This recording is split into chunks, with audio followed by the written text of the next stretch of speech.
Assalamualaikum warahmatullahi wabarakatuh. Perkenalkan, nama saya Disti Wulandari dengan NIM C1C020096 dari kelas R10 Akuntansi. Pada pertemuan kali ini saya akan menjelaskan materi ke-11 dari mata kuliah perpajakan 2, yaitu mengenai laporan keuangan fiskal badan. Yang pertama yaitu mengenai koreksi fiskal. Pengertian koreksi fiskal. Koreksi fiskal adalah proses pencatatan, penyesuaian, dan pembetulan atas laba komersial yang disesuaikan dengan standar ketentuan perpajakan, di mana penyesuaian ini dapat membantu menghitung penghasilan wajib pajak. Kemudian, tujuan koreksi fiskal. Tujuan dilakukannya koreksi fiskal adalah untuk dapat memenuhi kebutuhan atas pelaporan pajak yang sesuai dengan standar perpajakan. Selain itu, untuk meminimalisir kesalahan perhitungan pajak dan tidak adanya kerancuan dalam laporan keuangan yang akan diberikan. Rinciannya itu yang pertama, alat untuk memenuhi rancangan laporan. Kemudian yang kedua, meminimalisir kesalahan hitung pajak bisnis. Dan yang ketiga, cek ulang laporan yang sudah dibuat. Selanjutnya itu penyebab terjadinya koreksi fiskal. Dalam melakukan proses pelaporan keuangan terdapat adanya perbedaan pada penempatan atau pengakuan biaya dan penghasilan. Perbedaan ini bisa terjadi pada laporan keuangan akuntansi komersial maupun pajak. Terdapat dua perbedaan pengakuan baik penghasilan maupun biaya antara akuntansi komersial dengan perpajakan yang menyebabkan terjadinya koreksi fiskal, yakni yang pertama, beda tetap atau permanent different. Koreksi terjadi jika terdapat perbedaan pengakuan pada biaya atau penghasilan antara akuntansi komersial dengan ketentuan Undang-Undang PPh yang sifatnya permanen. Kemudian yang kedua, beda waktu atau time different. Beda waktu terjadi karena adanya perbedaan pengakuan baik penghasilan maupun biaya antara akuntansi komersial dengan ketentuan pada Undang-Undang PPh yang sifatnya sementara. Kemudian jenis-jenis koreksi fiskal.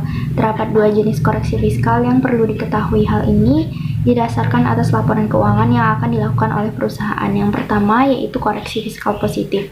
Menurut Ikatan Akuntansi Indonesia menyampaikan bahwa koreksi fiskal positif adalah upaya penyesuaian terhadap penghasilan neto komersial di luar unsur penghasilan yang dikenai PPh final dan yang tidak termasuk objek pajak.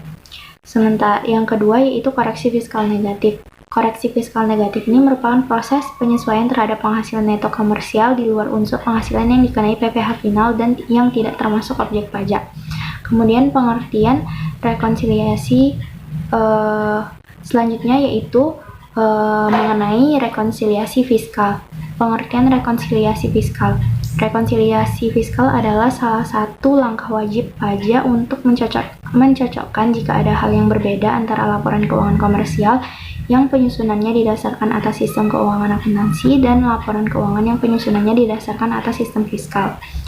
Selanjutnya yaitu jenis rekonsiliasi fiskal. Rekonsiliasi fiskal ini terbagi atas dua jenis yang didasarkan atas perbedaan secara komersial dan fiskal, yakni yang pertama rekonsiliasi beda tetap.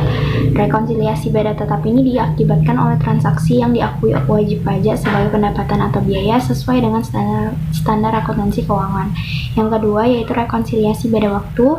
Rekonsiliasi beda waktu ini disebabkan oleh bedanya waktu antara sistem akuntansi dan perpajakan. Jadi transaksi yang menurut akuntansi komersial dan pajak sama, tetapi perbedaan terletak pada waktu alokasi biaya. Selanjutnya mengenai tahap melakukan rekonsiliasi fiskal.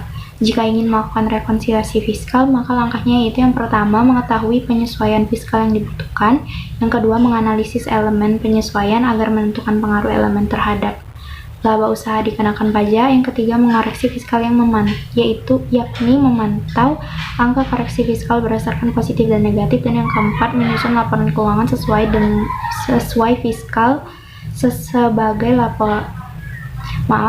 menyusun laporan keuangan sesuai fiskal sebagai lampiran SPT tahunan PPh. Sekian materi yang dapat saya sampaikan. Semoga bermanfaat. Lebih dan kurangnya mohon dimaafkan. Saya akhiri. Wassalamualaikum warahmatullahi wabarakatuh.